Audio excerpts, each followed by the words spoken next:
Salut à tous, bienvenue dans ce nouvel épisode de Pump, l'émission qui lie les sciences du sport à l'expérience de terrain. Street, power, altéro, l'équipe de MVT ici présente est là pour décrypter tout ce que l'on peut apprendre sur les sports de force, la nutrition et le lifestyle. Bonjour à vous les gars. Salut Bonjour, les gars. bonjour. Ça va quoi les gars? Très bien, et vous? Au En top, forme hein. En Fin- forme, fin comme d'année d'hab, hein. Très en forme. Hein. Fin d'année pour le diététicien ou pas? Fin d'année, hein. On a passé les oraux là. Enfin, les oraux en diététique, hein, bien sûr. Du coup, il y avait de la biochimie. Enfin, même pas, je dis, il y avait de la biochimie. Ouais, mais c'est parce que même t'as pas, parlé de la créatine Ouais, sur ouais, un voilà. petit oral. Mais ouais, c'est bien passé. Même Maxime, il est content. Bah ouais, hein, on va valider ça. C'est bien, Maintenant les on gars. est en vacances, c'est bien ça. Il faut, le repos. Très bien. Ouais, Victor, toi, c'est lancé ou pas le BPGEPS? Ouais, moi le BPGEP c'est tout bon. J'ai été admis. Il me reste plus qu'à trouver l'alternance. Donc, d'ailleurs, s'il y a des petites salles qui nous écoutent, Pourquoi n'hésitez pas, pourquoi pas. pour prendre un petit alternant, là, je serais chaud. Ouais, non, Ok. c'est bon, c'est validé. Ok. Bon, sinon, au programme de cette émission, on va parler de prévention prévention de blessures. Ouais, Gros intéressant, sujet, ça. gros non, sujet. franchement, C'est c'est gros fort. sujet. Et j'ai fait le versus, hein, parce que si vous avez suivi la semaine dernière, on avait un invité. Et l'équipe de MVT a battu l'invité sur le versus. Donc il aurait fallu que notre invité Ryan fasse le versus. Donc non, on l'a laissé tranquille. On a fait le versus et ce sera sur le sujet principal. Donc prévention des blessures, Ok. la kinésithérapie en général. J'espère que vous êtes chaud. Il y aura des questions très intéressantes. Et sinon, là, dans l'immédiat, moi, je parlais un petit peu des actualités. Donc, on l'a dit la semaine dernière, ça a commencé, les premiers plateaux commençaient pour les Worlds de Force Athlétique Ouais. à Malte. Donc, vous n'avez pas trop vu en live parce que vous étiez occupé, mais moi, j'ai suivi quelques KT. La grosse nouvelle, c'est que Panagiotis, dont on a beaucoup parlé, il a ramené la médaille à la maison. Ouais, franchement, ça fait kiffer. Hein. Bravo à lui, bravo à lui. Et j'ai pu en discuter avec certains et ça fait plaisir parce que ils n'étaient pas sûrs qu'il puisse revenir à un haut niveau comme ça. Ils pensaient vraiment que 2021 c'était son prime et qu'il n'allait pas réussir à revenir À tel niveau. au top niveau, à rattraper le retard et même se confronter aux standards toujours plus exigeants. Donc Panagiotis qui a fait 705 kilos de total. Punaise. Il y a deux mecs. 66 en plus. Ouais, c'est ça, il est en moins de 66 pour rappel. Il y a deux mecs comme ça qui ont réussi à faire plus de 700 de total en compétition internationale, dont lui. Donc il réitère l'exploit, c'est incroyable. Pour rappel, il a fait 247,5 au squat. C'est une médaille d'argent, mais techniquement il est ex aequo avec le japonais qui a fait cette barre juste avant lui. Il a fait 172,5 au bench, Punaise. et ça c'est une médaille d'or. Et au deadlift, il a fait 285. Et c'est sa deuxième barre. Faut savoir que ses concurrents ont tous les deux raté leur deuxième barre et leur troisième barre. Sauf le japonais, il a réussi sa deuxième barre, mais la deuxième barre était plus basse. Donc jusqu'au dernier passage de ses concurrents qui étaient beaucoup plus forts, qui étaient plus forts que lui au deadlift, il aurait pu se faire prendre la première place. Donc c'était vraiment un beau match à regarder. Incroyable. Si jamais vous voulez revoir un petit peu la confrontation de ces trois athlètes-là, je vous invite à suivre la chaîne YouTube White Lights Media, qui, je vous ai montré une vidéo, Battle of the 93, il reprenait les moins de 93 avec Chance Mitchell, etc. Ah oui, la je me bataille, rappelle. etc. Je me rappelle. C'est pas trop mal monté, et puis ça montre bien la tension qu'il y avait en compétition. Donc ils ont fait une vidéo sur les moins de 70, je vous invite à aller voir ça. Et sinon, si on se concentre un petit peu sur d'autres performances françaises, on a Priscilla Bavoil qui a fait sa médaille d'or, qui est revenue. Voilà. Et elle rejoint le club très restreint des athlètes qui sont champions du monde dans deux catégories différentes. Parce qu'il faut savoir que là, elle était en moins de 69, alors que d'habitude, elle est en moins de 63. Donc bravo à elle. Pas loin derrière elle, on a Clara Perrault, une junior, qui, faut savoir, Lia, elle est super forte au squat. Elle a fait 211,5 au squat, alors que Clara fait que 182,5.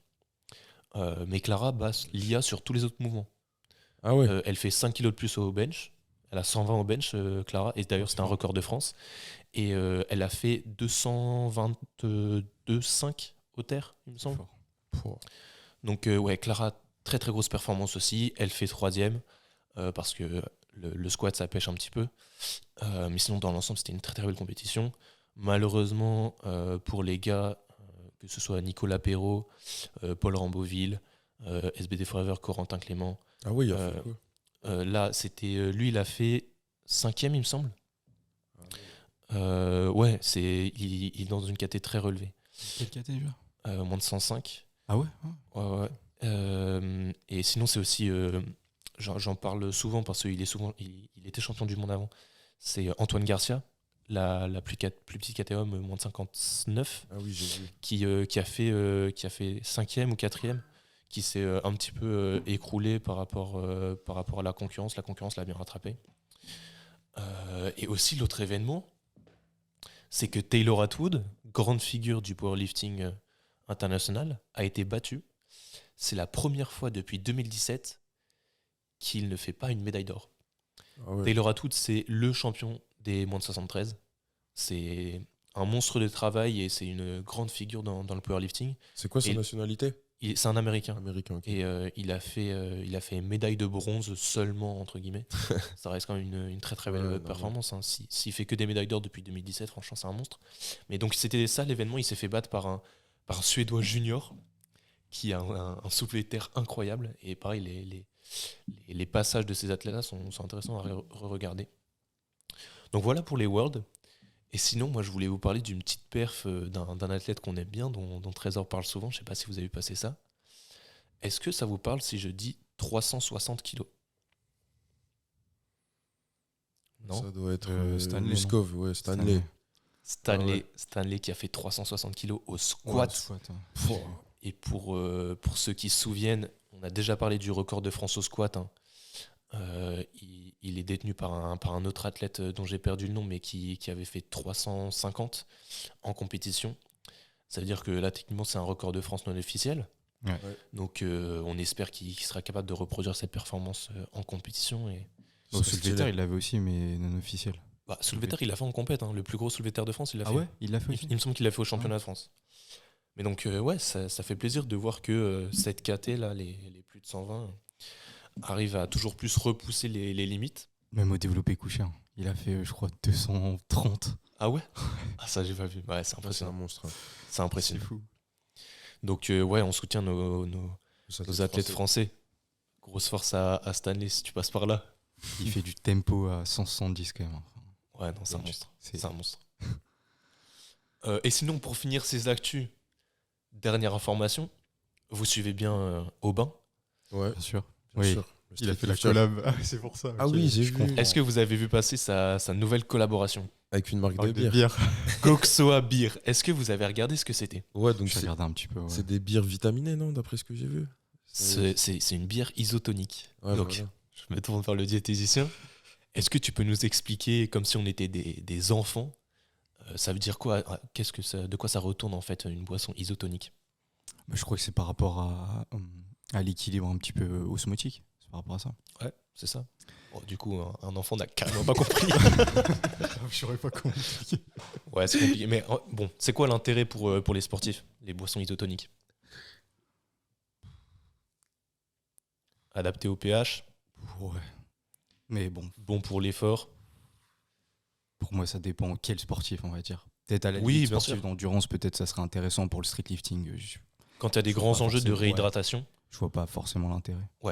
on est d'accord. Bon, on en a déjà parlé, hein, mais nous, sport de force, muscu, si vous vous concentrez sur de l'eau, à la limite, vous avez des entraînements longs, vous prenez des sucres, dextrose, maltodextrine, etc. Pourquoi pas? Ouais. On l'a déjà dit, hein, C'est non. la sudation, l'enjeu de réhydratation, la déplétion glycogénique n'est pas assez importante pour qu'on vous recommande ce genre de choses.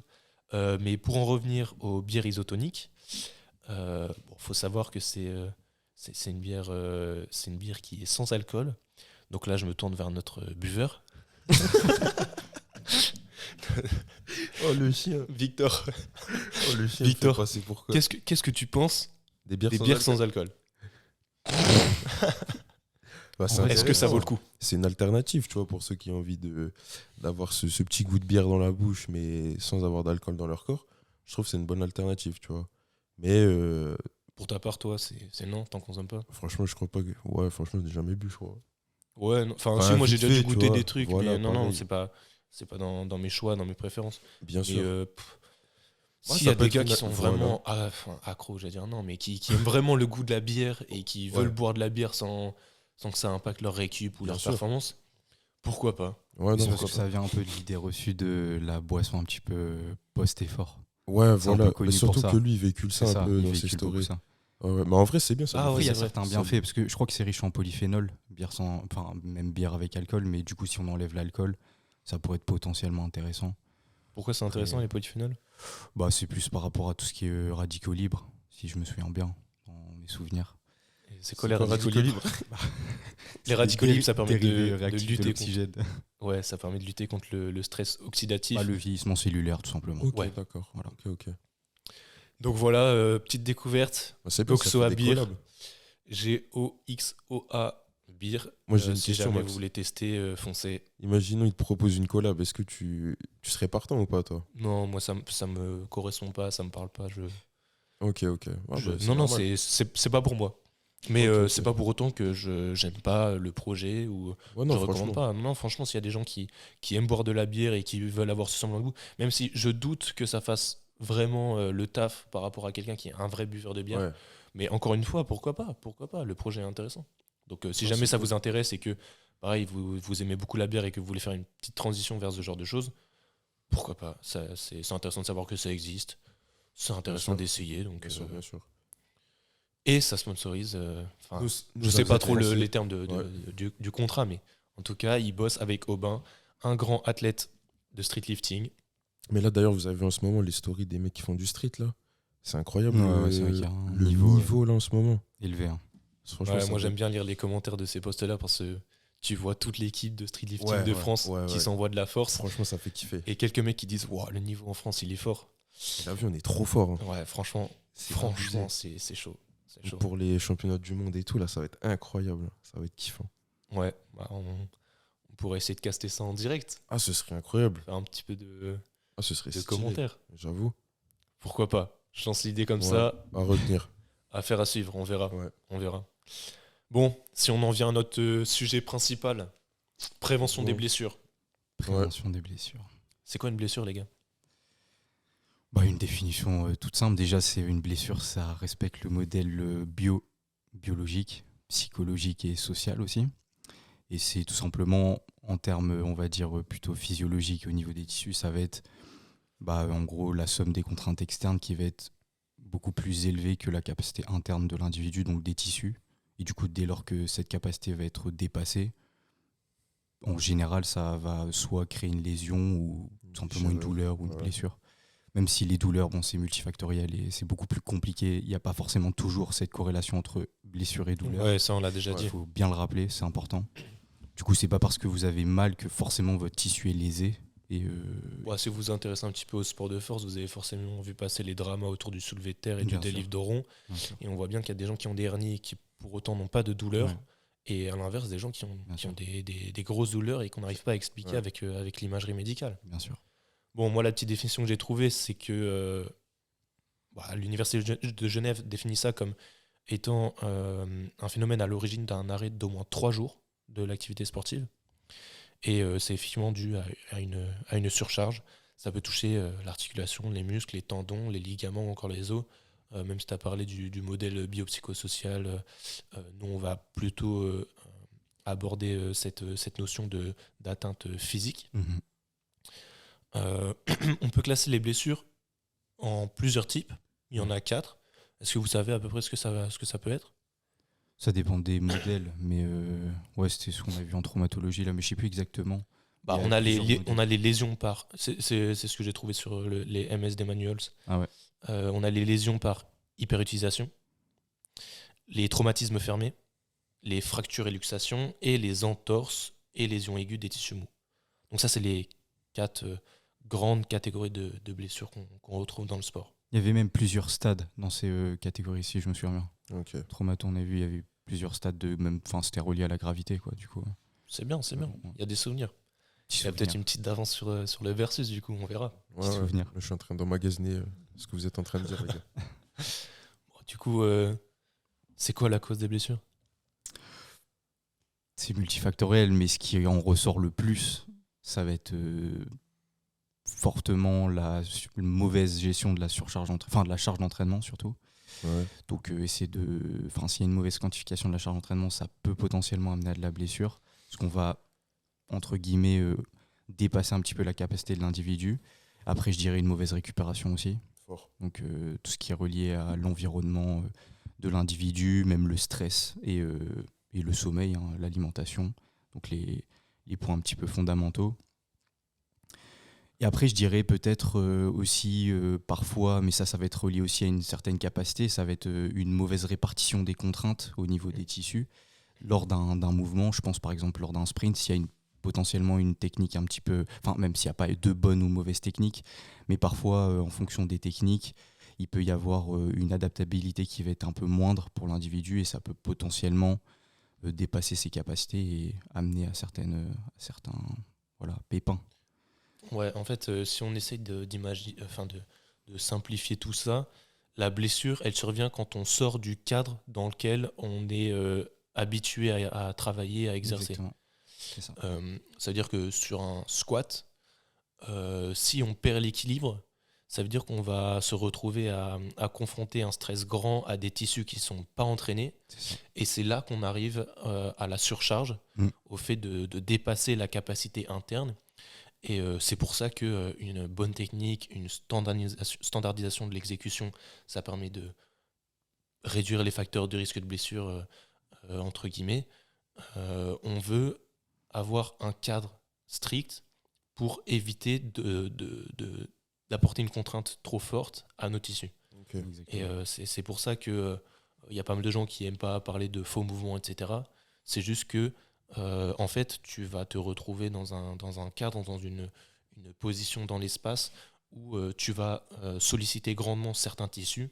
Donc, on a dit, hein, c'est pas seulement les muscles, ça peut être les tendons, les ligaments, etc. Et c'est là, en fait, que tu risques d'arriver à une blessure. Mais encore une fois, tu l'as bien dit, hein, on ne parle pas vraiment de cause de blessure, on parle surtout de facteurs de risque. Et moi, j'ai trouvé des textes qui différencient les facteurs individuels et les facteurs extrinsèques. Donc dans les facteurs individuels, il y a les faiblesses et raideurs musculaires. Donc ça, c'est un premier facteur de risque. On a aussi la laxité articulaire, des antécédents de blessures, évidemment, la désaction osseuse et l'asymétrie des membres. D'accord.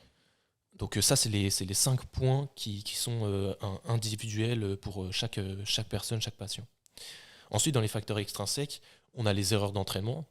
Donc ça c'est ce que j'ai un petit peu décrit. Hein. Il y a aussi les efforts sans récupération suffisante. Tout ce qui va vraiment dépasser la capacité de travail, de récupération. On a les conditions environnementales. Le bon exemple, c'est de se dire qu'il y a des gens, il y a des coureurs qui ont des blessures simplement parce qu'ils courent sur des trottoirs qui sont penchés. Ah oui. En fait, la topographie des villes veut que l'eau s'écoule bien dans les caniveaux. Donc certains trottoirs sont penchés, voire fortement penchés. Et si tu cours toujours sur le même trottoir, c'est-à-dire que tu vas avoir un pied en pronation, l'autre en supination, ça va déséquilibrer un petit peu la charge qui est appliquée à tes tissus. Et ça peut induire des blessures. Donc, deuxième facteur extrinsèque. Et l'autre facteur extrinsèque qui peut être mis dans les conditions environnementales, c'est les caractéristiques de l'équipement. J'ai bouffé pas mal de conférences sur ça, mais il y a longtemps eu un grand débat sur le rôle des chaussures. Altéro Non, dans la course à pied. Dans la course à pied. Le rôle des chaussures dans l'apparition des blessures. C'est un sujet passionnant, c'est super compliqué. Hein.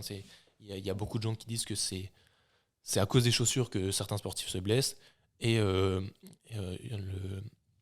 mec qui défendait sa cause, un petit peu qui répondait aux questions à ce moment-là, il expliquait que fondamentalement, c'était pas la chaussure le problème, c'était que le stress appliqué au tissu dépassait les capacités de l'athlète et que c'était en partie à cause des chaussures que le stress venait à varier et à être compliqué à appréhender. Donc voilà pour les causes, les facteurs de risque des blessures. Maintenant, est-ce qu'on peut prévenir de l'apparition de blessures? Ouais, bien sûr, je pense. Hein. Bah, c'est un peu le rôle des mecs qui font les kinés, les préparateurs physiques et tout, tu vois, qui connaissent leurs athlètes, qui connaissent leurs faiblesses et qui savent sur quoi travailler pour justement renforcer leurs faiblesses et justement éviter ces facteurs de risque, quoi. Moi, Ouais. je dirais que c'est compliqué. Dans le sens où, je vais dire que dans la définition, on va dire un petit peu générale que les gens ont, dans cette définition-là, c'est impossible. Puisque dans la tête des gens, en général, ils vont imaginer, on va dire, des exercices de prévention de blessures. Mais le problème, c'est que dans ces exercices-là, on n'arrive pas à englober tous les aspects des contraintes qui sont appliquées lors d'un mouvement sportif. Du coup, parfois, ça peut être compliqué de se dire que, par exemple, je vais prendre un mouvement tout simple parce que c'est vrai que c'est un mouvement qui est assez partagé. Par exemple, on va mettre un élastique tout simplement au niveau des genoux pour, à la limite, travailler les rotateurs externes de hanches pour, entre guillemets, faire la prévention de blessures sur le squat. Activer les fessiers. Ouais, dans ce cas-là. C'est vrai que si on se réfère, par exemple, à un squat, par exemple, à une intensité assez importante, on peut quand même se dire que en termes de production de force, il y aura quand même une certaine contrainte qui va être différente sur les sarcomères, donc sur les protéines contractiles. Donc il faut se dire qu'on peut, à partir d'un exercice qui a une intensité, on va dire, sous-maximale, on ne peut pas forcément, même systématiquement, espérer un certain transfert sur un squat qui va par exemple être à 100 ou 150 kg, même plus pour certains athlètes. Donc déjà dans ce cas-là, ça peut être compliqué. Après, c'est vrai qu'on oublie aussi souvent tout ce qui est notion de, et on en parle aussi souvent sur le podcast, ça va être les notions de relation tension-longueur, force-vitesse aussi. C'est vrai que par exemple, on va prendre le cas d'un sprint et par exemple d'un leg curl.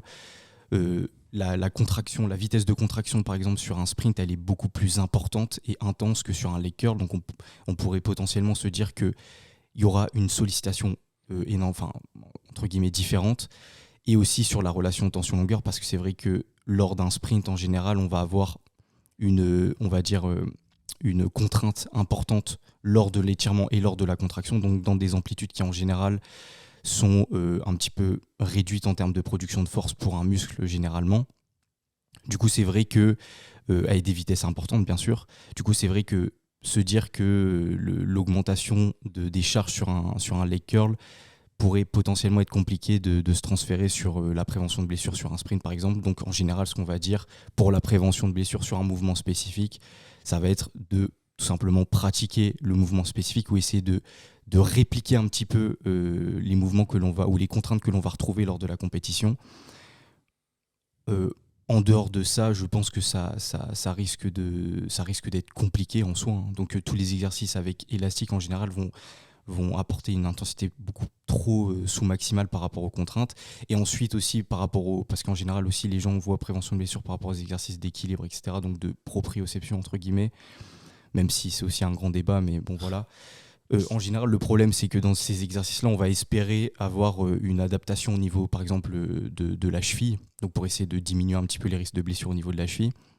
Le problème, c'est qu'en général, les contraintes que l'on va retrouver, soit lors d'un match ou lors de sports collectifs, vont être dans des amplitudes qui vont être très importantes, donc dans des amplitudes d'étirement, donc dans des longueurs musculaires assez importantes, ce qu'on ne va pas retrouver sur des surfaces instables, parce qu'en général, sur la surface instable, on va entre guillemets retrouver une amplitude moyenne dans laquelle on n'a pas forcément de difficulté à produire de la force, et en général aussi, l'instabilité se transfère très mal sur la stabilité tout simplement. Et ça, c'est relié au principe de spécificité. Donc, essayez d'être spécifique à votre sport. Essayez de répliquer un petit peu les contraintes que vous retrouvez dans votre environnement sportif. Et là, vous pouvez potentiellement espérer quelque chose de transférable en termes de prévention de blessures, même si c'est très compliqué. Et il y a beaucoup d'études qui le démontrent, dont une de Peters qui était en 2022, je crois, qui démontrait que c'était quasi impossible de prédire une blessure, si ce n'est que essayer de se focaliser sur comme tu le disais, sur des facteurs de risque, ou même sur les blessures que l'on retrouve le plus fréquemment donc dans les sports. Donc on va prendre par exemple le powerlifting, en général ça va être les épaules, donc ça c'est la première blessure, donc on retrouve notamment développé couché. Et après en général, si je me souviens bien, je crois que c'était les lombaires, donc soit ça va être sur le deadlift, soit sur le squat. Mais admettons, si au développé couché, entre guillemets, on va dire que ces blessures-là vont arriver lors d'une intensité assez importante, donc vous ne pouvez pas espérer, en faisant par exemple des rotations externes à l'élastique de moins de 15 kg, un transfert sur la capacité de force sur un développé couché à 170 par exemple. Donc il faut quand même être réaliste. Donc c'est pour ça que je pense qu'il faut apporter de la nuance. C'est pas pour autant que c'est des exercices qui sont à jeter. Je pense qu'en termes d'activation musculaire, pré-effort, ça peut potentiellement être intéressant. Même si moi, je pense que j'ai une vision qui se change un petit peu sur l'échauffement, dans lequel je pense aussi qu'on peut essayer d'apporter une certaine surcharge progressive aussi lors de l'échauffement, puisque notre niveau augmente continuellement. Même s'il y a parfois des paliers et certaines stagnations, mais notre niveau quand même augmente puisqu'on applique la surcharge progressive. Donc je pense que l'échauffement peut aussi évoluer en même temps. Mais bon, ça c'est aussi un autre sujet. Sinon, sur la prévention de blessures, voilà, c'est un peu globalement. Est-ce que l'échauffement, c'est une méthode de prévention de blessures ? En soi, oui. Ouais. Mais je dirais... en fait, c'est vraiment le terme prévention qui est compliqué. Parce que on l'a bien compris. Voilà, c'est ça. Quand on parle de prévention, on sous-entend un petit peu qu'il y a prédiction. Et c'est vrai que la prédiction n'est pas possible en soi. Ouais. Si vous regardez dans le foot, il y a des technologies, des moyens de fou qui sont mis en place pour essayer de prévenir des blessures, pour essayer de prédire, vraiment, c'est le terme de prédire les blessures que pourraient avoir les joueurs. Et ils se rendent compte que c'est impossible. Ils n'arrivent pas à avoir des données qui leur permettent de se dire là, il se rapproche d'une blessure. C'est impossible. Et mais moi, j'avais eu ça, je trouvais que c'était l'étude la plus flagrante sur ça. C'est qu'ils avaient comparé deux frères jumeaux, qui avaient deux professions totalement différentes. Donc un qui était dans le bâtiment et l'autre qui était une profession dans les bureaux. Donc qui était, on va dire, relativement assis toute la journée. Et ils avaient essayé entre guillemets, de prédire un petit peu les blessures de chacun. Ils s'étaient dit que dans le bâtiment, comme il y avait une surcharge qui était assez importante en fonction des charges portées, potentiellement le frère jumeau allait avoir potentiellement plus de blessures. Et en fait, au final, ils se sont rendus compte que c'était impossible. Même à l'imagerie, ils avaient analysé. Il n'y a aucune règle qui s'applique dans ces cas-là. Voilà. C'est-à-dire qu'on peut se dire que celui qui a le plus d'activité physique, il va se blesser. Ouais. Mais techniquement, c'est celui qui s'entraîne le plus et qui a vraiment un cadre sur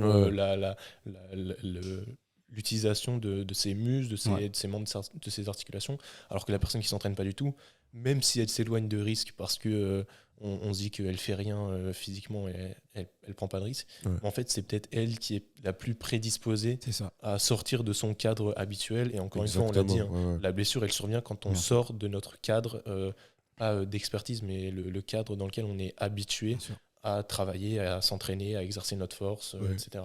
En plus, ça, c'était relié surtout au mal du dos. Et en vrai, il s'était rendu compte, même si les imageries sont remises en cause aussi, mais il s'était rendu compte qu'à l'imagerie, il n'y avait aucune différence en termes de structure. Même si le frère qui était dans le bâtiment avait quand même une structure osseuse qui était un peu plus importante. Donc, il s'était dit qu'en fait, au final, c'était pas aussi évident. Parce que c'est vrai qu'il y avait quand même ces idées reçues de dire oui, tu travailles dans le bâtiment, tu vas forcément avoir mal au dos. Et au final, on se rend compte que c'est pas aussi évident. Ok. Et puis ça met de la nuance aussi entre douleur et blessure, mais ça, on l'a déjà rappelé. Donc voilà. D'ailleurs, c'est l'occasion pour moi de rappeler que faire du sport, c'est faire de l'activité physique, c'est bon pour les os. Il y a des gens qui ont du mal à l'entendre, qui le comprennent pas bien. Ouais. Mais appliquer une contrainte à son corps, ça va pas induire seulement des adaptations musculaires, comme certains peuvent le croire. Donc, si vous avez des problèmes osseux, je dirais, n'hésitez pas à comprendre un peu ce qui vous manque au niveau activité physique. Ça peut résoudre pas mal de problèmes. Donc, prévenir de certaines douleurs, ça, je pense qu'on peut, dire un peu moins, sans que ce soit trop tendancieux. Mais sinon, moi, je voulais rebondir sur un point que tu avais dit, c'est par rapport au BOSU. Vous voyez ce que c'est le BOSU ? Vas-y, réexplique vite fait. Le BOSU, c'est le demi-ballon de yoga bleu utilisé en kiné. L'utilisation qu'on a du BOSU, t'en penses quoi ? C'est pour la proprio et tout ça, non ? Ah, mais justement, même le terme proprioception, il est mal compris, je pense. Il est mal compris. Ouais. Il y a des gens qui parlent de proprioception quand on met juste en jeu l'équilibre. Ouais. Alors que la proprioception, c'est la capacité à savoir Se où repérer ses dans membres, l'environnement. où nos membres, où nos leviers se situent ça. dans l'espace. Tu vois. Ok, ok. Mais du coup, l'équilibre est on va dire Une branche. une branche forme. de la proprioception, mais Ok. ce n'est pas de la proprioception. C'est D'accord. juste une branche de la proprioception. Et du coup, faire du squat sur un bosu du pistol squat sur un bosu pour travailler la proprioception. Moi, En fait, je pense que le bosu, il s'est mal immiscé dans les pratiques de certains kinés, certains préparateurs. Le bosu, c'est intéressant s'il y a un déséquilibre entre deux membres. Si ta jambe gauche est plus forte que ta jambe droite et que du coup, si tu fais un squat sur sol dur, il y a un déséquilibre qui se prononce, travaille sur bosu, ça va te forcer en fait à égaler les forces que tu mets à gauche et à droite. Ok. Ça, c'est l'utilisation. On est sûr, enfin, on a bien compris C'est que fait pour c'était ça. utile. Ok. Après, les histoires de réception sur sol instable, machin, tu en as déjà parlé. Ça perd de son sens dans la mesure où c'est pas des contraintes qu'on retrouve Exactement. dans jours. l'activité Ouais. physique. Et puis, il faut. Là, je vais en profiter quand même de remettre un petit peu de contexte. Ça, c'est un documentaire donc, sur Arte qui est très intéressant sur la proprioception. Il parle même de sixième sens. Et on remarque que c'est pour ça qu'il faut vraiment essayer de recontextualiser les choses. Il y avait une personne âgée qui avait justement un manque de repères proprioceptifs. Et on s'est rendu compte que en fait, ça impactait sa vie globale, sa vie générale. C'est-à-dire que même tout simplement essayer de repérer, c'est-à-dire qu'elle était dans un bar, le simple fait de prendre son verre, eh ben, ça l'a limité. C'est-à-dire qu'elle ne savait pas où était sa main dans l'espace. Ah oui. Alors que, en fait, c'est juste pour faire comprendre que la proprioception, c'est même lorsque vous marchez, si vous n'aviez pas vos repères proprioceptifs, donc vos mécanorécepteurs qui vous permettent d'avoir ces messages qui vous renseignent donc sur votre position dans l'espace, en fait, vous devriez regarder vos pieds. Tout le temps. C'est-à-dire que tu devrais regarder tes pieds pour savoir exactement où tes pieds sont dans l'espace. C'est-à-dire que là, si tu prends ta bouteille là actuellement, parce que tu as ta bouteille qui est à gauche, Victor, Ouais. là, tu vois, tu la prends sans regarder ta main, c'est parce que que tu sais à peu près où tes membres sont dans l'espace. Ok. En fait, ils ont remarqué justement que cette personne-là, en déficit de repères proprioceptifs, elle était vraiment impactée sur Et tout ça. c'était dû à quoi ça Pourquoi elle avait autant de manque comme ça naturellement? C'était, je sais plus exactement, il faudrait que je regarde, mais ouais, elle avait un énorme déficit. Genre, Putain. tous ses mécanorécepteurs étaient déficitaires. Ok. Et donc, vraiment, le simple fait. Même, je me souviens, je crois qu'il lui avait mis une feuille avec un point noir. Ça veut dire que, bon, même pour nous, ça pourrait être compliqué, mais on va dire que elle, juste pour mettre le doigt sur le enfin, le point noir compliqué. était gros quand même, tu vois. Ouais. Donc, c'était quand même relativement facile, mais même pour elle, c'était compliqué. Ok. C'est-à-dire qu'elle avait vraiment perdu, on va dire, une partie vraiment globale de ses sens dans l'espace, tu vois. Donc c'est pour ça que se réduire un petit peu la proprioception à de l'équilibre, non. Enfin, bien sûr que son... C'est une mauvaise compréhension voilà. de. Ok, du terme. d'accord. Ok. Non, c'est intéressant, franchement. Ouais, merci pour cette petite aparté. Mais si on revient sur les blessures, Ouais. non, mais c'est pas grave, hein, c'est très intéressant. Mais si on revient sur les blessures, on l'a dit, l'entraînement, ça constitue un protocole pour prévenir de certaines blessures. Est-ce que, à votre sens, il y a d'autres choses qu'on peut mettre en place, qu'on doit mettre en place, et qui ont tendance à réduire l'apparition de blessures? Bah, en général, ce qui ressort un petit peu, c'est... Déjà, on sait à peu près, en général, les zones qui sont le plus lésées, donc les zones myoaponevrotiques, tendineuses et ligamentaires. En général, ça va être sur des muscles qui sont biarticulaires. Donc, en général, on va retrouver ça sur les ischio-jambiers, par exemple. Hein, ça, dans les sports collectifs, c'est un muscle qui est relativement touché. Ouais. Et en général, ce qu'on remarque sur ces muscles, c'est qu'ils sont peinés, tout simplement. Donc ça, c'est plus par rapport à l'orientation des fibres, par rapport à l'axe du muscle, tout simplement. Du coup, en gros, ce qui se passe, c'est que sur ces muscles peinés, il va y avoir beaucoup... Bon, c'est comment dire, pour expliquer... pour vulgariser, on va dire, vous allez avoir une capacité de production de force qui est reliée à vos sarcomères en parallèle. Bon, ça, je pense que ça va être assez abstrait, mais du coup, pour ce terme de production de force, ça va être intéressant. Mais ce qui va en général manquer sur ces muscles-là, ça va être tout ce qui est sarcomère en série. Et on sait qu'en général, les sarcomères en série sont un petit peu le reflet de l'ajout de fascicules. Et l'ajout de fascicules, c'est un peu cette capacité à produire de la force et même à résister un petit peu à un étirement assez important.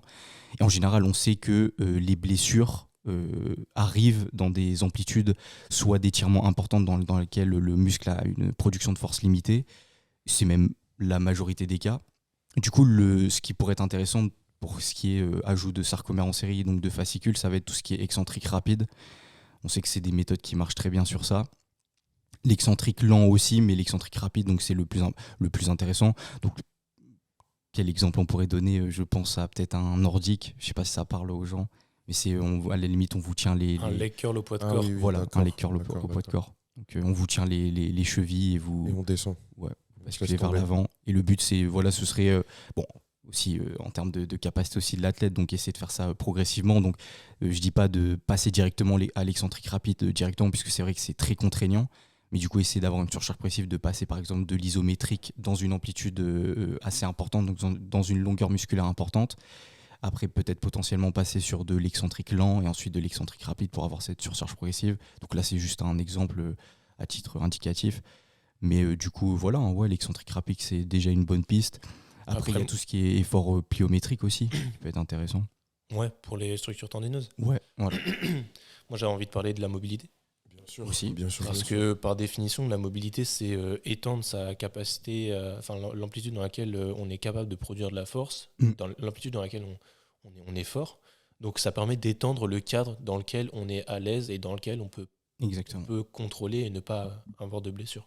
Si on revient sur cette notion de cadre dans lequel... Après, en soi, c'est parce qu'on dissocie les choses, mais en soi, tout est potentiellement mobilité. Qu'est-ce que tu veux dire par là ? Dans le sens que la mobilité, c'est juste, comme tu l'as dit, c'est juste cette capacité de production de force dans des grandes amplitudes articulaires. Donc en soi, on pourrait dire que même en fonction de nos disciplines sportives, mais nous on va prendre dans le street lifting, si tu fais un squat profond, c'est en soi de la mobilité.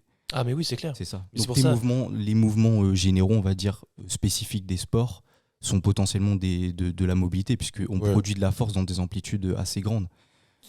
Donc, c'est pour ça, faut bien comprendre que la mobilité, c'est juste ajouter un cadre supplémentaire par rapport à ce qu'on fait déjà.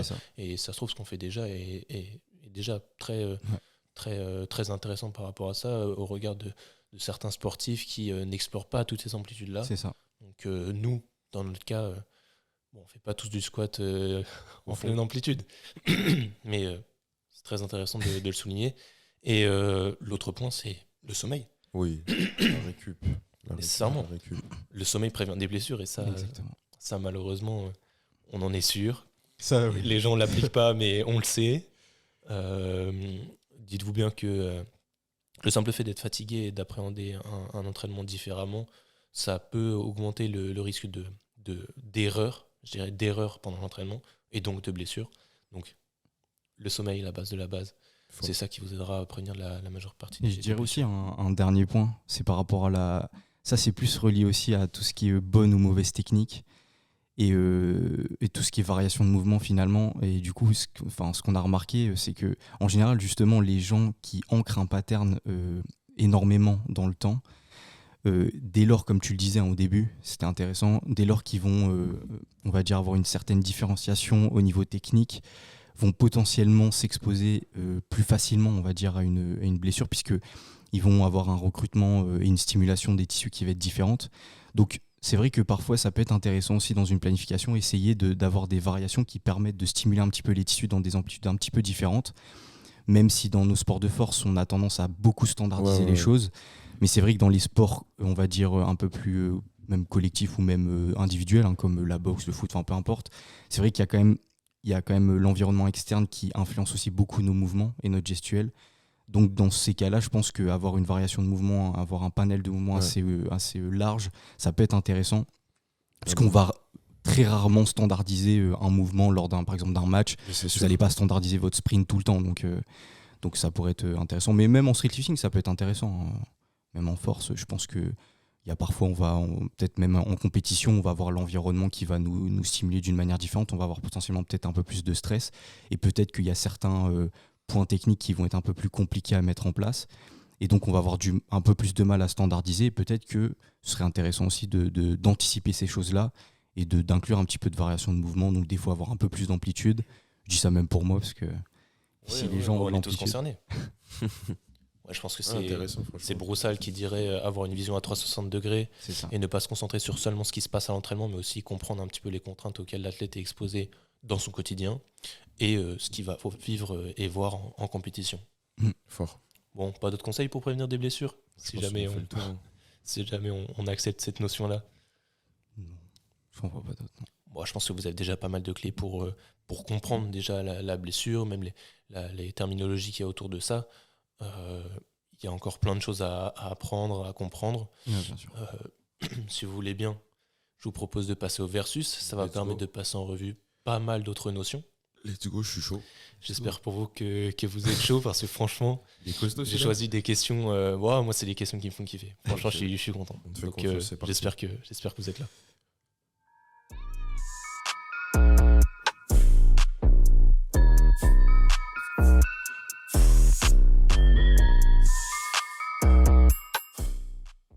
Bon, les gars, vous savez, hein, moi, quand j'organise des versus, j'aime bien avoir des questions un peu différentes chacune d'elles par rapport à la réponse que j'attends. Donc, en général, j'ouvre le bal. Ah, il y a aucune question sur l'équipement. Mais non. Il y a Ça change. aucune question sur l'équipement. Dommage. En général, j'aime bien ouvrir le bal avec une question culture G C'est parti. pour essayer de situer un petit peu les choses. C'est parti. Je vais cacher l'ordi parce que Trésor, c'est un tricheur. Aucune culture. Bon, les gars, du coup, la question, c'est par rapport à la kinésithérapie. D'accord. Non, c'est trop compliqué ça. Quand a été introduite la notion de kinésithérapie? Du coup, ça s'apparente un petit peu à un au plus proche. Moi, je dirais, pour moi, ça va être Là, il sait. tout ce qui est entre deux guerres ou au niveau des guerres mondiales. Pour moi, ça me paraît logique. Ok. Ah, Mais je sais pas. Je dirais Première Guerre mondiale. Hein. Ok. wow. Pas à ce niveau-là. Moi, Peut-être toi, un petit Victor peu après. Donc toi, tu dis pas de date, tu dis juste une période. Ouais, comme ça. ouais, Bon, on connaît les dates. Moi, je dirais. Première Guerre mondiale, Victor. Non, mais moi, je dirais que c'est un peu plus tard, je pense. Mais je vois ce que tu veux dire. Mais Tu moi, je vois. pense que c'était plutôt tout ce qui est médecine et tout, vraiment. Ah ouais. Tu vois, je pense pas que la kiné, ça, c'était encore. Ah, tu penses que la kiné, ça arrive encore plus tard? Ça arrive un peu plus Quelle tard. période à peu près? Je sais pas, moi, je dirais dans les années 70, un truc. Mais Ok. vraiment, tu vois, en mode précis, tu vois. Parce que moi, tu vois, je me dis que comme il y avait, en fonction des problèmes des gens et même des événements de la guerre, je pense qu'il y avait des pertes de fonction et je pense qu'à ce niveau-là, les Ouais. kinés pouvaient essayer de... Mais je pense pas que c'était un problème sur lesquels on. Ouais, je sais se pas. focalisait vraiment à ce moment-là. Tu vois. Ouais. Enfin, je sais pas, on va voir la Ouais. réponse tout de Ouais, suite, je sais pas. Maxime. Oh, les gars, vous en êtes loin. Hein. Ah, Ouais. c'était bien avant. Ah ouais, c'était bien avant. Ah ouais. Ah, Ok. donc, Bon, pour rappel, hein, la kinésithérapie, c'est le traitement par le mouvement, ouais. tout simplement. Donc c'est vraiment simple comme méthodologie. Ça a été introduit en 1847, Ah, putain, j'ai écrit Ça ça remonte, vite. ça remonte. dans l'ouvrage du docteur Georgi. Il vient d'où, lui? Aucune idée. Aucune idée. Non, ouais, par contre, ça aurait été intéressant Ouais. de trouver ça. Je sais pas du tout. Et donc, c'est lui Et qui dans a. quel cas, du coup, enfin, dans quel contexte? Il a fait ça, il a publié ça dans un ouvrage et il parlait de traitement des maladies. Ok. Donc c'est plutôt vieux comme méthode. Après, à voir comment ça a été développé plus tard. Et genre de quel J'ai pas maladie? j'ai pas épluché. Non, j'ai pas vu. Non. J'ai pas épluché tout ce qui a été créé par la suite. Mais en tout cas, là, le terme kinésithérapie est apparu aussitôt que ça en 1847. Intéressant. Ok. franchement. Donc là, j'ai donné des points à personne, même si techniquement c'est Trésor qui était le plus proche. Vous étiez un petit peu loin du compte, donc pas de points. Let's go. Je crois que j'avais compté, mais ce versus, il rapporterait 9 points. 9 points. Oh, punaise, ça c'est Non pas qu'il y ait énormément de questions, mais il y a des questions qui valent cher. Ok. Ok, donc un au plus proche, si je parle de rupture distale du biceps, Ouais. ça vous parle? Ouais. Ouais. Blessure classique en powerlifting, Ouais, mais biceps quoi? Biceps. Biceps. bah, le classique. Ok. Ouais, Non, mais Le classique. je fais un peu le mec, mais. oui, parce qu'il y a biceps brachial et. Putain. Non, c'est bien. c'est moral. bien. Ouais, oui, pardon. Rupture distale du biceps brachial. Ouais. Ok.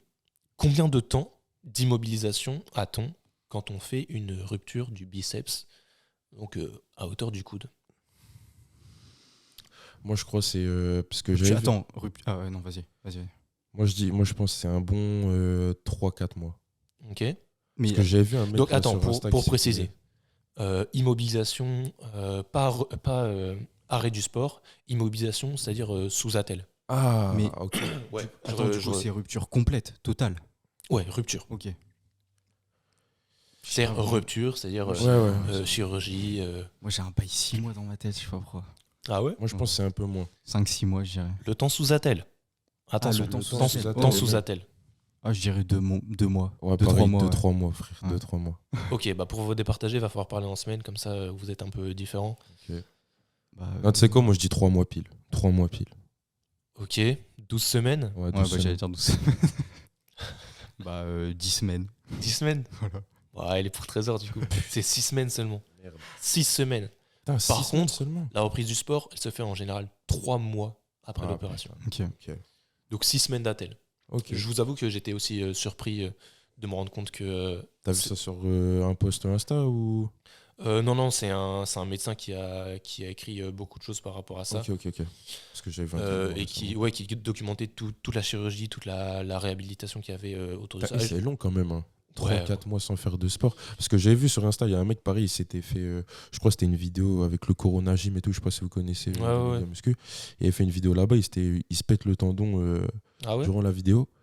Et c'est un mec qui fait du bodybuilder, je sais plus son nom, tu vois. Enfin, c'est un mec qui fait du bodybuilding, pardon. Je sais plus son prénom. Ah, mais oui, je vois. Tu vois qui c'est un fort brun là. Et bref. Et Ah non, attends, tu disais le biceps Ouais. ou le pec? Non, le biceps. Ah ouais, le ok. biceps. Ouais. Et genre, en 3 mois, là, il avait perdu 30% de masse musculaire sur son bras gauche par rapport à son bras droit. Moi, c'était une dinguerie la différence quand Ça même. va vite. Hein. Ouais, ça va vite. Moi, Sinon, c'est l'exemple ça, dont on a- fait du body et tout. Crossover, on en avait parlé. Ouais, l'exemple dont on avait parlé là il y a quelques semaines, 3 semaines, c'est Dr Squat qui Ah oui, qui s'était blessé. En compensation, là. Quand il faisait de la compensation. Ouais, avec, c'est ça. ouais. mais qui s'était blessé juste en parant un squat. T'imagines, toi? En fait, le problème, c'est qu'il s'était mal compris. Et encore une fois, c'est intéressant d'en parler très brièvement, mais il s'était mal compris avec l'athlète qui parait. Il pensait qu'il allait devoir juste aider l'athlète à remonter si jamais il ratait sa barre. Sauf que l'athlète, Il est parti. il voulait pas qu'on l'aide à remonter. Il a lâché sa barre. Et Sauf lui, il a que retenu. dans cette position-là, le biceps sur une barre de squat, il tient pas. Donc ouais, ça a lâché direct. Wow. Et s'ensuit 6 semaines d'attelle et la reprise du sport 3 mois après l'opération, évidemment énormément de kiné, un peu de travail crossover, vous savez. Donc le point pour Trésor, ça fait 1-0. Bien joué, mec, bien joué. Je vous propose de passer sur la question qui a dit. Donc petite citation du jour. Ah, ça, j'aime bien ça. Ça Euh, va être encore un rappeur. non. non. La situation est un petit peu plus... Bon, bref. La situation est la suivante. La connaissance des mots conduit à la connaissance des choses.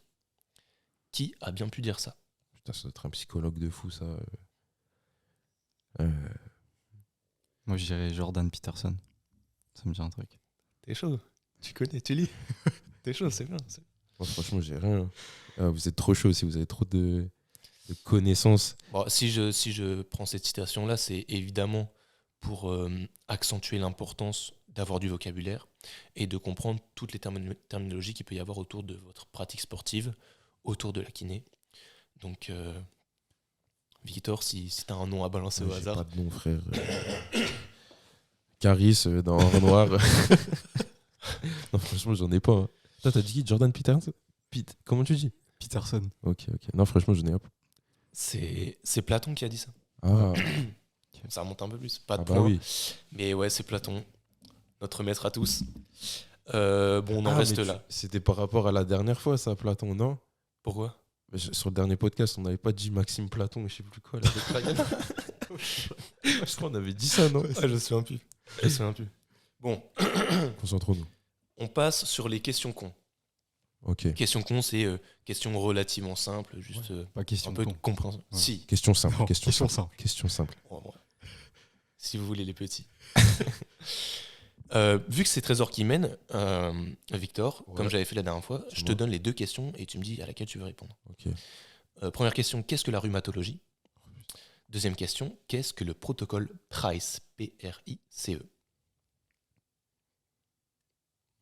Ah ouais. C'est chaud? Ah, c'est chaud. Bah, en fait, j'ai pas de définition pour la rhumatologie. Bah, je dirais la première. En vrai, on va Ouais, dire la première, du coup, parce que le c'est. protocole Price, je connais pas du tout. Qu'est-ce que tu peux dire de la rhumatologie alors? Bah, que c'est un problème qui survient et on essaye de. Franchement, je sais pas, j'ai pas la définition en tête là. Bah, t'as compris un petit peu, mais c'est une spécialité médicale. Ouais. Qui. Mais elle s'intéresse à quoi, cette spécialité médicale? Aux blessures, aux pépins physiques. Ouais, t'y es. T'y es. C'est Je t'accorde c'est le pas point. ce qu'il Je y a t'accorde au le niveau point. des ligaments et tout. Ouais, c'est ça. La rhumatologie, ça, c'est une science, une spécialité médicale qui s'intéresse au diagnostic et au traitement des maladies de l'appareil locomoteur. Ok. Donc, en d'autres termes, c'est tout ce qui est maladie des os, des articulations, des muscles, des tendons et des ligaments. D'accord. Donc, tu vois, tu Général. as à peu près cerné le truc. Ok. Donc, je t'accorde le point. On va voir Maintenant, le je me price. tourne vers Trésor. Tu vas laisser une question facile parce que je pense qu'il l'a. Ouais, après, Est-ce je que, sais plus, j'ai plus les. bon, est-ce chaque que tu lettre. peux, Protocole Bon, Price, du coup. tu peux retrouver, je pense. Mais Qu'est-ce que le maintenant, c'est Peace protocole and Love. Price? Peace and Love, les gars. Ouais, C'est le vrai protocole en plus, ça s'appelle comme ça. Peace and Love, mais moi j'ai un autre truc à apporter, vous verrez après. Ah Du ouais, coup, Price, est-ce que tu peux expliquer un petit peu? Bah, c'est un protocole en général que l'on utilise en général quand la blessure survient. Donc, Ouais, immédiatement, ouais, c'est ça. une blessure. Donc, je sais qu'en général, il y a l'élévation, un truc comme ça. Élévation, il y a repos, il y a Fais ice. dans l'ordre. Ouais, ouais, bah, Un gamin. il Ouais, du coup, ok, Price, c'est. d'accord. y a Ouais, la glace qui doit être appliquée directement. Price, c'est un sigle. Ouais. C'est-à-dire que chaque lettre correspond à une action C'est ça. à mettre en place. Ok, d'accord. Et Il y donc, avait, Du coup, donne-moi les 5. Essaie de m'en donner 5. je crois qu'il y avait compression. Ouais, le C, ça c'est le C. Ouais, élévation, donc c'est le E. Ice, Ouais, le I, c'est Ouais. la glace. il reste R. Il reste le P, le R. Repos, enfin, Ouais. repos total. Repos. Ouais. Et le P, Le P. Le P, je suis sûr que je le l'ai, mais. je pense qu'il n'aura pas le point. Le P, il sait quoi, il sait quoi. le P, le P. Bon, le P, c'est protection, Ah ouais. ouais, ok. tout bêtement. Ouais. Et ouais, est-ce que tu peux expliquer brièvement Peace and Love? Ou est-ce qu'il faut que je le recherche? Parce que lui, il est un petit peu compliqué, un petit peu plus compliqué à retenir, à décrire. Alors, toutes les lettres, non, mais je sais que c'est basé sur. Déjà, il n'y a plus d'anti-inflammatoire. Ouais, c'est ça qui est important surtout. Il n'y a plus d'application de glace. Il n'y a plus, je pense, de repos complet. Si je me souviens bien. Il y a toujours protection, je crois. Ouais, du coup, on a protection, élévation. Élévation, ouais. Le A de Peace, c'est pour anti-inflammatoire à éviter. Ouais, voilà. On a toujours la compression. Le deuxième E, c'est pour l'éducation. Ok. L pour load, donc bien gérer la charge Ouais. d'entraînement. O pour optimisme. V pour vascularisation, pardon, et E pour exercice. Donc voilà le protocole qu'on applique maintenant parce que le protocole Price est effectivement un petit peu dépassé. Et moi, Ok, l'autre point c'est- que j'avais trouvé intéressant, parce que c'est vrai que le protocole Peace and Love, c'est maintenant le plus connu, c'est le protocole Police. Police, qui était une évolution du protocole Price et qui introduisait la notion d'optimal loading. Intéressant. Et bon, on en a déjà parlé, hein, mais l'arrêt complet après blessure, C'est pas optimal. c'est pas optimal. Éviter, ouais. Justement, la réhabilitation fonctionnelle, ça s'accompagne d'une charge mécanique, d'un stress qui est propice à la cicatrisation. Et on sait que les réponses cellulaires vont être favorisées, vont être plus intéressantes si jamais on continue à utiliser nos tissus. Donc c'est pour ça que cette version-là du protocole Price est intéressante. Police, c'était pour protection optimal loading, ice, compression, élévation. Ok. Mais si vous arrivez à retenir le protocole Peace and Love, c'est encore mieux, puisque bon, il est beaucoup plus long et ça rend le terme un petit peu moins facile à retenir. Mais c'est vrai que on s'arrête pas seulement au fait de mettre au repos, d'appliquer de la glace béton, etc. Il y a plein de choses à prendre en compte. Et le protocole Peace and Love les reprend toutes. Donc, vous avez un point tous les deux. Donc 2-1, je crois, il me semble. c'est Ça fait 2-1 pour ce Trésor vers un point d'avance. Ouais. Ok. Là, on va faire un petit classement. On en a déjà parlé un petit peu. Si je dis Duré et Rodino, ça te parle ou pas? Oui. Trésor. Ah oui. Tu vois? Ah oui, Ok. ça c'est traumato. Donc eux ont fait une classification des lésions Voilà, musculaires c'est ça. en fonction, en fonction de leur apparence, en fonction de leur étude histologique, je dirais. Ok. On a 5 grades. Du coup, 5 gravités différentes selon la situation. C'est ça. Je vais vous donner les 5 dans le désordre. Et vous allez me dire, c'est quoi l'ordre, à quel grade correspond chaque blessure, si je puis dire. Ok. On a élongation, claquage, courbature, contracture et rupture. Donc, à votre avis, si on met un semblant d'ordre dans tout ça, La rupture, lequel c'est correspond au grade 1 ? Il me semble même que c'est grade 1 ou grade 0, je sais plus. Mais du coup, il y a bien 5 grades. Le premier, à votre avis ? Moi, je dirais élongation. Alors, je répète, il y a élongation, claquage, courbature, Ah ouais, non. contracture, rupture. Courbature. Ouais, moi j'aurais dit courbature aussi. Ouais, on est d'accord Courbature. sur ça. Courbature, c'est bien le premier grade. Ensuite, Là, je dirais. Ah ben, t'avais dit quoi d'autre? Moi, je dirais là, élongation, mais il y en a un autre qui Non, m'a- ouais. il y a élongation, claquage, courbature, contracture, rupture. Moi je dirais bien contracture. Moi, je dirais élongation. C'est contracture. Ok, Ouais, donc c'est grade 0 courbature, grade 1 contracture. d'accord. Donc il nous reste élongation, claquage, rupture. Ouais. Le plus grave, à votre avis? Rupture. Rupture. Ouais, on est d'accord sur ça. Du C'est coup, entre claquage et élongation que. ouais, c'est lequel le plus grave pour ça? Moi, Moi, pour moi je dirais élongation, Le plus grave? le plus grave, Ouais. et claquage avant. Ok. Et toi, Victor, pareil? Vas-y, pour le jeu, je vais dire l'inverse, mais ce que tu dis, ça me paraît aussi logique, donc je sais pas. Ouais, bah justement, non, c'est l'inverse. C'est bien l'inverse. On a dans l'ordre courbature, contracture, et après élongation, claquage, rupture. rupture. Ok. Donc voilà, hein, c'est un petit peu technique, mais Non, c'est bien à savoir en vrai. c'est ça les 5 grades suivant la blessure, l'atteinte musculaire. Et encore une fois, ça a été défini en fonction de l'apparence histologique. Donc suivant l'atteinte qui a été faite à la fibre musculaire, si elle est réversible ou irréversible, s'il y a atteinte du tissu conjonctif, de soutien, et si la rupture elle est partielle, totale, enfin Ok, voilà. Donc il me semble que vous avez tous les deux fait une erreur dans ce Ouais. classement-là. c'est ça. Donc je vais accorder de points à personne, on reste à 2-1. Mais c'est pas grave, parce qu'il reste 2 questions qui valent toutes les 2 points, et peut-être même la dernière 3 points, on verra bien. Donc, la question suivante, c'est un sondage dans un podcast que j'aime beaucoup. Je ne sais pas si vous avez regardé le rendez-vous musclé avec Training Therapy. Si, j'ai kiffé.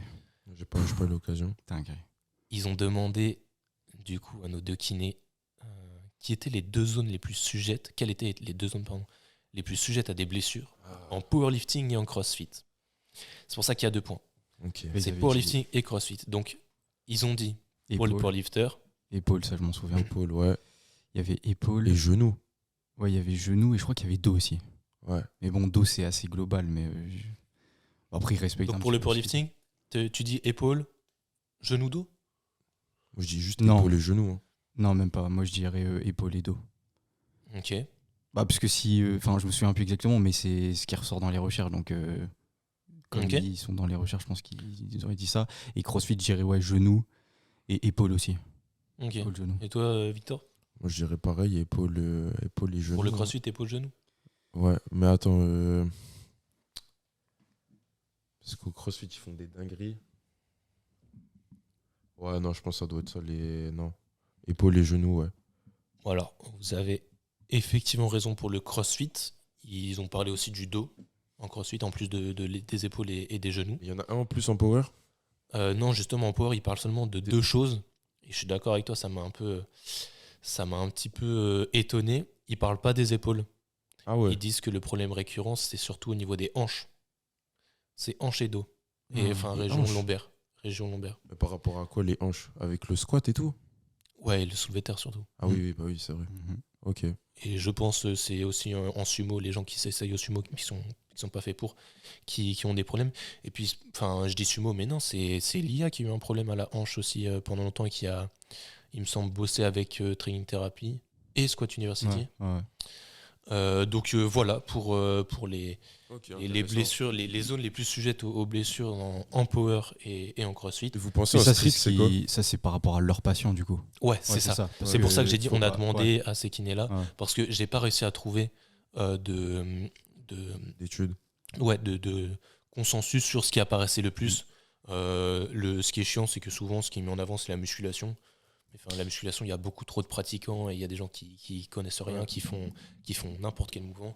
Moi, je voulais essayer de focus sur les sports de force, donc powerlifting, peut-être un peu haltéro, mais en l'occurrence, CrossFit, c'est intéressant aussi. Et street, vous pensez qu'on a amené à avoir plus de facteurs risques de blessures ou moi par exemple je pense au coude directement qu'on peut retrouver Avec le muscle up, muscle up et dips. tout.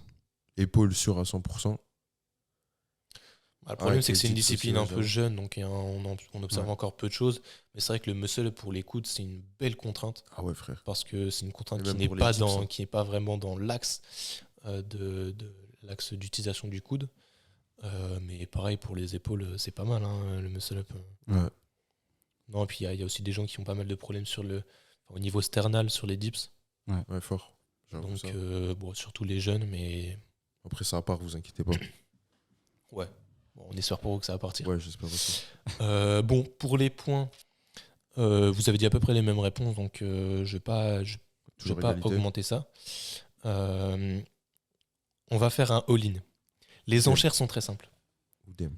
Les enchères, l'enjeu, c'est vraiment d'en caler le plus possible. Donc, c'est 2 points. Les enchères, c'est 2 points.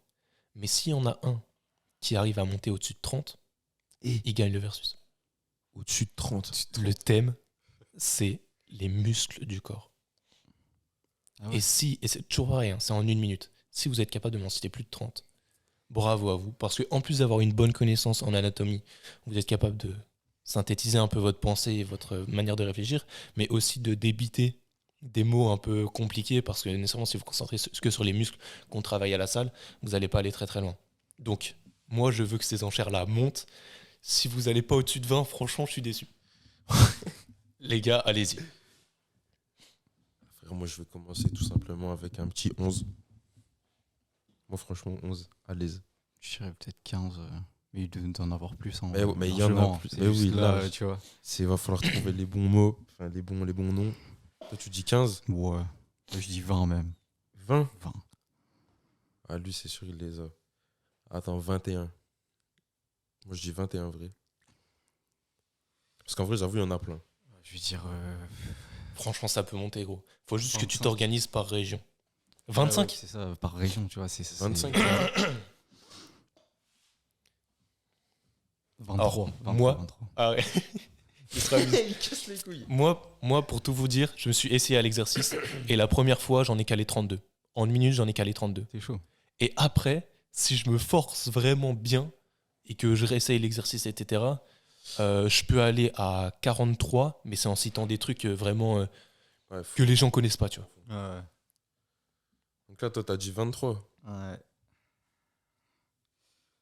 Putain, t'aurais pas pu dire 25 gros. Ah c'est tout, ben moi je vais. Tu t'arrêtes là. Moi je vais stopper. T'arrêtes là. Moi je vais stopper là. Bon, un petit 23 pour Mais attends, Trésor. mais t'es chaud, En 1 minute. T'en avais sorti combien? T'as dit 32? Oui, il faut. Ouais. Il faut. Bah, anatomie, c'est la kiné. Ouais, après il y a la pression du podcast hein, aussi qui va peut-être te Ouais. faire déjouer gros. Non, mais ouais, sur le Non, coup. c'est très Non, mais Après, c'est pour c'est ça, le jeu, pendant, c'est le jeu, pendant c'est le 1 minute, on va pas parler du tout. C'est Tu le vas jeu, juste c'est te le jeu. concentrer. Je vais compter à l'ordi pour être sûr de rien manquer parce que j'ai remarqué qu'il y en a certains, quand ils comptent sur les enchères, ils douillent un peu. jeu. Mais attends, pour anticiper, est-ce que on compte tous les chefs? Parce qu'en soi, en soi, normalement, oui, tu vois. Parce que sinon, ça veut dire, tu vois, c'est-à-dire si tu prends l'ischio, Ouais, en vrai, alors ouais. qu'ils ont chacun Vas-y. leur. Tu vois. Vas-y, vas-y. Moi, je Mais suis- attention, je vais compter que les chefs pour les muscles des membres. Le problème, c'est que. Bah, c'est quoi la différence entre un chef et un faisceau? Bah, un chef, c'est tout simplement une partie du Et un muscle. faisceau? Un faisceau, c'est un faisceau de partie. fibre. Bah ouais. Enfin, c'est un Ah, c'est faisceau pour de ça. fibre, C'est quoi. quoi la différence? Bah, le truc, c'est qu'un chef, c'est comment dire, une zone délimitée. C'est-à-dire un chef, par exemple, ça va être, je sais pas, la partie sternale du pectoral, alors qu'un faisceau, ça peut être le faisceau de fibre de la partie sternale. Ah ok, je vois vois. la réflexion, c'est intéressant. C'est ça. Ouais, moi ce que j'ai lu, c'est que déjà un chef, on peut le distinguer visuellement, anatomiquement, c'est-à-dire que Ouais, les c'est fibres ça. vont être distinctes. Le plus facile, c'est de voir ce qui se passe au niveau des fléchisseurs du coude. Et que ça s'adressait surtout, enfin on parlait surtout de chef pour les membres, Ouais. les bras, les jambes. À l'inverse, les faisceaux, ce serait quelque chose qui touche plus au tronc ou aux muscles du cou. Je sais pas si tu seras capable d'en citer d'ailleurs, mais C'est je bien. je vais l'accorder, Ouais. et à ce moment-là, j'espère que tu feras au-dessus de 25. On va essayer. Hein. Parce que Allez. j'ai joué à peu près sans les chefs, moi. On va essayer. Bon, du coup, je compte. Victor, tu fais le chrono, t'es chaud? Vas-y. Et je vais commencer par un, frérot. Je sais pas, là, il m'est venu direct. Organise-toi bien. On va pas parler parce qu'en vrai, il faut juste débiter. Là, tu vas en citer 25. T'es prêt? 3. Maxime, t'es prêt, toi? Ouais, je suis prêt. 3, 2, 1. Top, c'est parti. Alors, sternocléido-mastoïdien, C'est- grand pectoral, donc avec chef sternal, thoracique et claviculaire. Il y a grand dorsal, rhomboïde, trapèze inférieur, trapèze moyen, trapèze supérieur, deltoïde postérieur, infraépineux, supraépineux, subscapulaire, deltoïde moyen, deltoïde antérieur, biceps brachial, brachio-radial, brachial antérieur. Il y a semi-tendineux, semi-membraneux, biceps fémoral, tibial antérieur, quadriceps. C'est bon? Encore. Vas-y, Ouais, envoie, bah, envoie. comment il s'appelle déjà celui qui est sur la patte doigt là. Bah, adducteur. Il y a grand fessier, petit moyen fessier, tibial postérieur. Il y a aussi, je crois.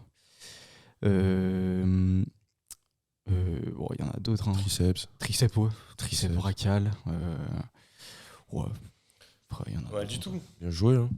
Pas mal du tout. Mec, est bon, hein, franchement. Bon, attends, j'ai compté juste. Je tapais sur une touche, il faut que je compte. 3, 4, 5, 6, 7, 8, 9, 10, 11, 12, 13, 14, 15, 16, 17, 18, 19, 20, 21, 22, 23, 24, 25, 26, 27, 28, 29, 30. Bien ouais. C'est fort. Le boss, bien ouais. C'est fort. 30, ça est long. C'est Ouais. bien. Tibial postérieur, j'ai un doute. Ouais, mais je sais plus comment il s'appelle. alors. Parce que le problème, c'est que. Mais il y a plein de muscles où c'est pas forcément genre. C'est pas parce qu'il y a un antérieur qu'il y a un postérieur. Ouais. Non, mais c'est parce qu'il y a un. Tu vois, à ce niveau-là, je sais plus exactement comment il s'appelle. C'est entre le tibia et le fibula. Ouais, ouais. La fibula. Il a un. C'est même un. Il y a beaucoup de blessures, je pense, à ce niveau-là, au niveau de la course à pied. Mais je sais plus exactement comment Ah, il je s'appelle. vois ce que. Ok. S'il a un nom. Faut qu'on regarde. Muscle tibial postérieur. Bah, essaie de regarder, ouais, il doit avoir un autre nom, mais Moi, je sais pas, il dit ça. C'est dans la Ouais, jambe c'est ou ça. la cuisse? dans la jambe. Ouais, c'est dans la jambe. Ils disent tibia. Ah, le sartorius, voilà, putain. Ah ouais. La patte doigt. Ouais. Anciennement muscle couturier. L'on connaît aussi. Tu connais, t'es chaud. On connaît. bien, oui. Qui sert juste à faire ça. On connaît, il sert juste au verrouillage du coude. Ouais, c'est bien, c'est fort, c'est fort. Trésor. Bon, du coup, belle victoire de Trésor. Ouais, franchement, la machine, rien à Ouais, dire. haut la main, haut la main. Franchement, les sur mains. ça, on citait 30 comme ça, là, c'est fort. Bravo à lui. Ouais. Bon, j'espère que les questions vous ont plu. Ouais, Vous franchement, avez ouais, appris des c'était petits cool. trucs. Ouais, non, c'était bien, c'était bien. Au top. Vous savez, hein, nous, on aime bien essayer de creuser la connaissance sous toutes ses formes. Donc, le format actu, sujet principal, question, ça permet d'apporter plein d'informations différentes. Ouais, non, c'est Là, bien on fait. essaie j'ai essayé d'apporter un maximum d'infos sur la kiné, la blessure, L'anatomie, etc. en tout ça. général. Donc, si vous avez appris des choses, c'est tant mieux. Ouais. On est content de vous avoir aidé. Et si c'est pas le cas, bah, venez sur l'émission Ah ouais, et apprenez-nous. là, Apprenez-nous des choses. ce serait carré. On demande que ça. Donc, Bon, là, les gars, du coup, là, c'était l'avant-dernier épisode de la saison, il me semble. effectivement. Donc, ça veut dire semaine prochaine, dernier des derniers. Ouais. La fin de la première saison et on fera une petite pause pour revenir encore plus fort avec des nouveaux concepts, nouveaux formats, etc. Yes, ça va être fort. Mais ouais, il y a encore plein de choses à faire, donc vous inquiétez pas. Mais de toute façon, hein, si jamais vous avez des idées et que vous pensez que vous pouvez apporter des choses sur la deuxième saison, N'hésitez surtout pas. Hein. n'hésitez pas à nous faire des retours, à nous à nous communiquer tout ça sur nos réseaux. Ouais. On répond directement, hein. Ça nous fait plaisir de vous faire participer à l'émission, hein, à l'évolution de l'émission. Sinon, bah, on peut vous laisser là, les gars, hein. Je pense bien. Merci Ça pour va cet aller épisode. S'entraîner comme Très ça. intéressant. C'est l'heure de l'entraînement pour nous maintenant. Allez, les gars. Merci beaucoup de nous avoir suivis dans cette émission. Et encore une fois, n'hésitez pas à nous faire des retours, hein. Nous, on veut améliorer tout ça. On veut vous faire participer à tout ça. Et ça nous fait plaisir de voir que des fois, vous avez des idées de sujets, d'invités, de concepts, hein. Bon, d'ici là, force à vous, hein. Comme Force d'hab, à vous vous. connaissez la chanson. Force à vous à la salle, au taf ou en cours. Let's go. Votre progression n'a pas de limite, alors croyez en vous et faites le taf. C'était MVT sur Pump. Allez, ciao. Salut les gars. Salut les gars.